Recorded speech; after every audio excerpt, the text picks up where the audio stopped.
Buenas tardes, me presento, mi nombre es Rosana Díaz y hoy voy a estar exponiendo para ustedes cómo muestra la Biblia la existencia de Dios, basándonos en los libros de teología sistemática de Meyer y de Stanley. La pregunta acerca de la existencia de Dios ha acompañado a la humanidad desde los orígenes del pensamiento. Sin embargo, la Biblia no comienza con una demostración filosófica, sino con una afirmación teológica absoluta. En el principio, Dios. En el principio, Dios es. Y esta frase es inaugural y no busca probar, sino presuponer la existencia de Dios como fundamento de toda realidad. Y en este sentido, entonces, la teología bíblica no parte de la duda, sino de la revelación divina como punto de partida del conocimiento. Como lo explica Stanley, la Biblia es nuestra fuente verdadera.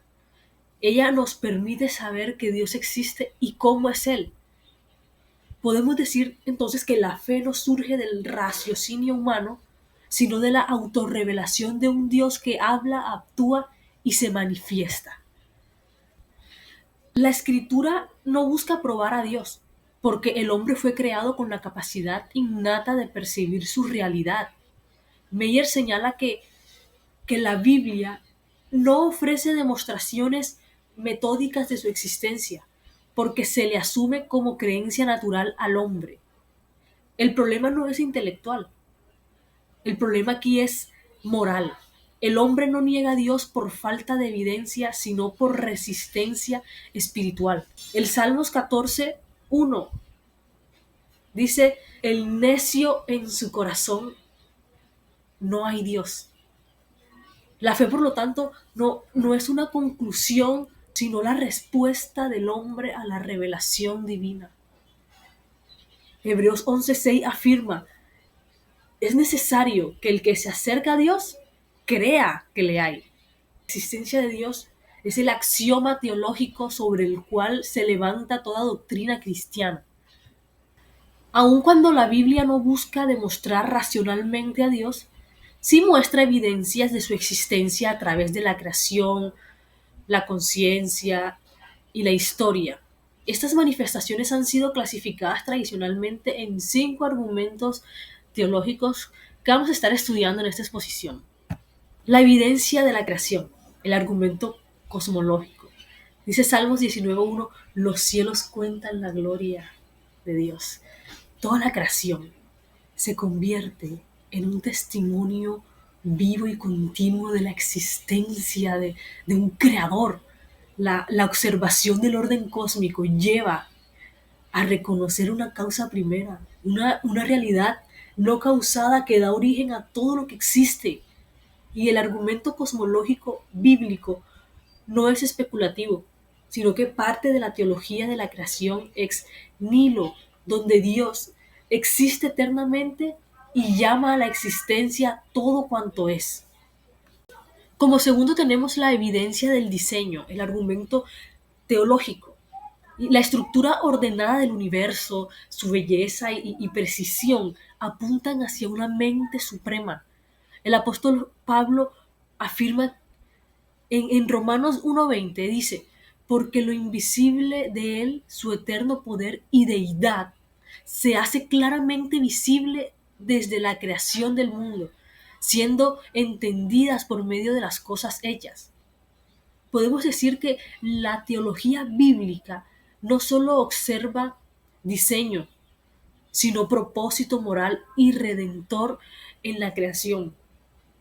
Horton refuta la idea evolucionista de que el monoteísmo fue producto de la cultura humana. Por el contrario, el monoteísmo surge por revelación, no por evolución. Cada acto creador revela un Dios sabio, intencional y personal. Como tercero tenemos la evidencia en la naturaleza del hombre, el argumento antropológico. El ser humano posee conciencia moral, razón espiritual y un anhelo de eternidad que no puede explicarse por procesos naturales. Génesis 1:26 dice claramente, Dios hablando, y dice, hagamos al hombre a nuestra imagen, conforme a nuestra semejanza. Es decir, que el hombre fue creado con la capacidad de conocer a su creador, su sentido del bien y del mal. Da testimonio de esto, de un legislador supremo. Esta dimensión moral refleja el carácter de Dios. La conciencia humana, aunque distorsionada por el pecado, continuó siendo una chispa de la imagen divina que clama por revelación y redención. Como cuarto, encontramos la evidencia histórica, el argumento de la providencia. La historia humana es escenario de la acción soberana de Dios. Salmo 75:7 dice, mas Dios es el juez, a este abate y a aquel enaltece. Y Daniel 2:21 dice de que Él muda los tiempos y las edades, que Dios es el que quita reyes y pone reyes. Y a lo largo del Antiguo y del Nuevo Testamento vamos a observar que los acontecimientos no ocurren al azar, sino que son expresiones de la voluntad divina. Dios actúa en la historia de Israel, en la encarnación de Cristo y en la expansión del Evangelio. Y para Meyer, la historia bíblica constituye una demostración empírica de la existencia y soberanía de Dios. Como quinto tenemos la evidencia de la creencia universal, el argumento del consenso. En todas las culturas y épocas, el hombre ha sentido la necesidad de adorar. Eclesiastés 3:11 nos dice que Él ha puesto eternidad en el corazón de ellos. Aunque la idolatría distorsiona la verdad, la inclinación religiosa del ser humano evidencia que fue creado para Dios. Horton señala que incluso la tendencia humana a crear dioses falsos es una señal indirecta de la búsqueda del verdadero Dios. El apóstol Pablo lo afirmó en Hechos 17:27, para que busquen a Dios, si en alguna manera, palpando, puedan hallarle, aunque ciertamente no está lejos de cada uno de ustedes. Ahora hablemos acerca de la revelación personal de Dios y la evidencia suprema de la existencia divina. No se encuentra, como ya lo vimos, en la filosofía, sino que se encuentra en la revelación personal de Dios en Cristo Jesús. Juan 14:9 dice, el que me ha visto a mí, ha visto al Padre. Palabras del mismo Jesús. Podemos decir que entonces en Jesús, el Dios invisible se hace visible. La encarnación no solo revela que Dios existe, sino cómo es. Nos revela que es santo, que es justo, misericordioso y cercano. El Espíritu Santo continúa esa revelación en el corazón del creyente, confirmando la verdad de Dios por experiencia interior. Por lo tanto, la Biblia muestra la existencia de Dios, no solo como un hecho objetivo, sino como una realidad relacional y transformadora.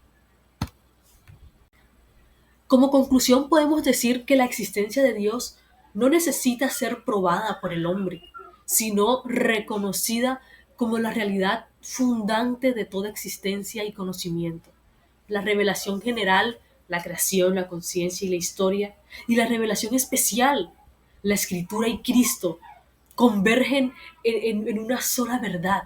Dios es, Dios habla y Dios se revela. Y quiero terminar con este versículo, 1 de Juan 5:20.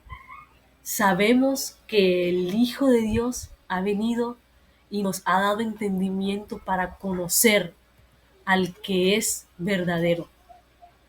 Es por eso que la Biblia no solo muestra que Dios existe, sino que Él sigue manifestándose hoy en medio de su pueblo, avivando corazones que reconocen su gloria. Dios les bendiga.